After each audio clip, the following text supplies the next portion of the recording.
Oke, assalamualaikum warahmatullahi wabarakatuh, teman-teman semua. Ketemu lagi di pembelajaran processing Python. Di video sebelumnya kita udah belajar fungsi translate. Nah, fungsi translate ini pemahaman yang basic untuk kita melakukan transformasi dua dimensi, karena nanti akan banyak terpakai ketika kita melakukan transformasi atau perubahan-perubahan pada objek dua dimensi, baik itu nanti rotasi, scaling, ataupun yang lainnya. Nah, sebelum kita lanjut, saya akan jelaskan sedikit contoh keuntungan penggunaan fungsi translate ya, ketika kita akan melakukan sebuah, eee, transformasi. Nah, sini kita ada sketch, saya lupa belum buat template-nya, kita buat dulu dep setup. Di sini kita setting size-nya 300 aja. Lalu di sini dev draw di sini, background kita kasih 200 gitu ya.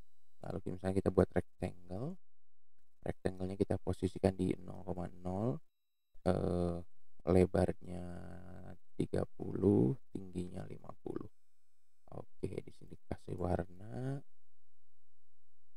warna misalkan 80, 100, 100. Oke, kita lihat dulu hasilnya. Oke, ini hasilnya. Oh ya, ini sketchnya kayaknya terlalu kecil ya. Kita coba perbesar jadi 500. Lalu ininya juga kita perbesar jadi 100, dan tingginya jadi 150 aja. Ups. Oke. Nah, ini sketch yang kita punya ya. Kita menggambarkan ketika kita menggunakan objek, dia dimulai dari titik 0,0 di ujung sini. Nah, di video sebelumnya kita translate ya, posisi 0,0-nya misalkan di 100,100. Maka penggambarannya dia akan pindah ke sebelah sini. Ya, jadi untuk seluruh kanvas ini, eh, titik 0,0-nya di sini di 100,100. Nah, yang menariknya adalah kalau kita gambar lagi misalkan di sini dengan warna yang berbeda, di sini kita buat rectangle lagi, posisinya di misalkan 150,150, ininya 200, tingginya 100. Nah, dia posisinya akan ada di sini ya. Kalau kita ganti translate ini menjadi mouse X, ups, dan ini jadi mouse Y, ini warnanya kita samain ya. Ini 100-nya pindah ke sini. Yang ininya 60 biar agak segaris. Nah, lihat dua objek ini bergerak relatif titik 0,0-nya terhadap posisi mouse ya. Jadi dia eh, si fungsi translate ini mempengaruhi mempengaruhi koordinat dari objek yang kita gambar ya. Ini di sini translate-nya mouse X dan mouse Y, maka kita menggerakkan eh, dua objek yang ada. Nah, ini salah satu kelebihan ketika kita menggunakan fungsi translate ya, karena di sini kita nggak perlu tuliskan di sini mouse X plus 8, mouse Y kan.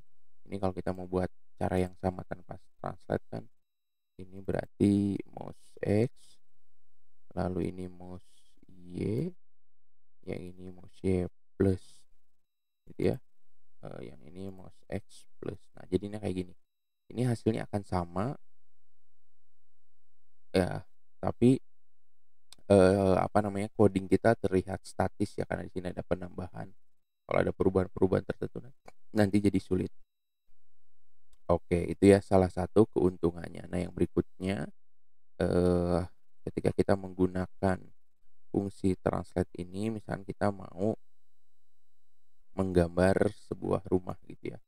Ini kita apa namanya? Kita hapus, lalu kemudian di sini kita mau buat sebuah rumah. Kita buat fungsi rumah dulu, def rumah. Di sini kita buat triangle,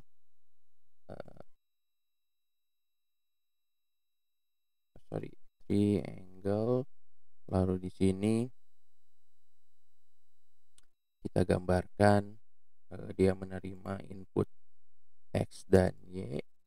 Lalu kemudian kalau mau gambar triangle, kita tulis X plus 15, Y, X, Y plus 15, X plus 30, Y plus 15. Lalu kemudian di sini kita buat rectangle X, Y plus 15, 30, 30. Lalu di sini kita buat rectangle lagi X plus 12, Y plus 30, 10, 15. Nah, ini kalau kita panggil si fungsi rumah ini di sini, lalu kemudian kita masukkan di sini misalkan 10,20. Oke, dia akan gambar fungsi rumah ya di pojok sini. Ini satu objek. Nah, kalau kita lakukan ini dalam bentuk perulangan, misalkan for I in range 10,350,50, dia penjumlahnya sebanyak 50. Lalu di sini kita gambar si rumahnya. Oke, running. Oke, kita udah gambar banyak rumah di sini ya. Ini kita coba jadi 40 misalkan.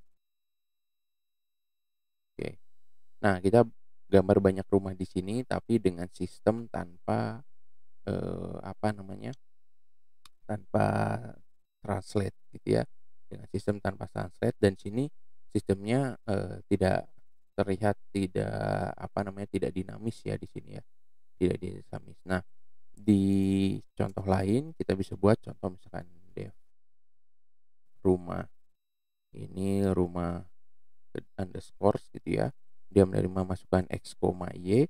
Nah, di sini kita gunakan fungsi translate, kita translate X, Y, maka coding bawahnya triangle-nya itu kita tinggal tulis hanya 15, 0, 0, 15, 30, 15. Silakan teman-teman cek lagi di dokumentasinya triangle seperti apa. Di sini juga rectangle-nya kita tinggal tulis 0, 15, 30, 30. Lalu di sini rectangle-nya itu 12, 30, 10, 15. Oke, di sini kita ganti jadi rumah underscore. Kita running. Nah, dia akan seperti ini ya. Dia akan seperti ini. Kenapa? Karena di sini apa namanya, si fungsi translate-nya itu enggak di apa namanya, nggak dibungkus gitu ya. Jadi fungsi translate-nya ini berlaku untuk seluruh objek. Jadinya dia mengikuti relatif terhadap X dan Y yang diberikan. Nah, kalau kita ingin membungkus fungsi translate ini, kita mesti menambahkan fungsi push dan di bawah fungsi pop. Nah, gambarnya itu akan sama dengan tadi ya, rumah yang ini. Ini kalau kita hilangkan, kita running lagi. Oke, ini akan sama ya, hasilnya akan sama, tapi lihat dengan penggambaran objek yang lebih sederhana dibandingkan dengan ini. Ya, dibandingkan dengan ini. Nah, di sini ada tambahan fungsi yaitu fungsi push, fungsi pop. Ini artinya apa? Setiap objek di antara fungsi ini itu, eee, akan tergambar dengan, apa namanya, fungsi translate-nya masing-masing ya, fungsi translate-nya masing-masing. Jadi penggambaran pertama dia menggunakan translate-nya I40, jadi dari mulai 10.40 lalu kemudian, Y-nya kan tetap 40-nya ya, ini ya Y-nya 40 ini posisinya. Ya jadi, fungsi push ini apa namanya, membungkuslah istilahnya bagian yang ada di antara keduanya. Sehingga kenapa kalau ini dihilangkan, maka fungsi, translate-nya ini akan berlaku untuk seluruh objek. Ya ketika di sini 0,15 maka dia akan bergerak agak ke bawah ya, gitu. Nah nanti penggunaan fungsi push dan pop ini akan banyak di video-video setelah ini di, proses transformasi ya. Nanti setelah ini kita akan, belajar tentang rotation. Nanti bagaimana penggunaan rotation, terhadap setiap objek itu memerlukan yang namanya push and pop. Nanti akan ada di video selanjutnya. Nah, untuk video kali ini sampai di sini dulu, sampai ketemu lagi di video selanjutnya. Semangat belajar terus. Assalamualaikum warahmatullahi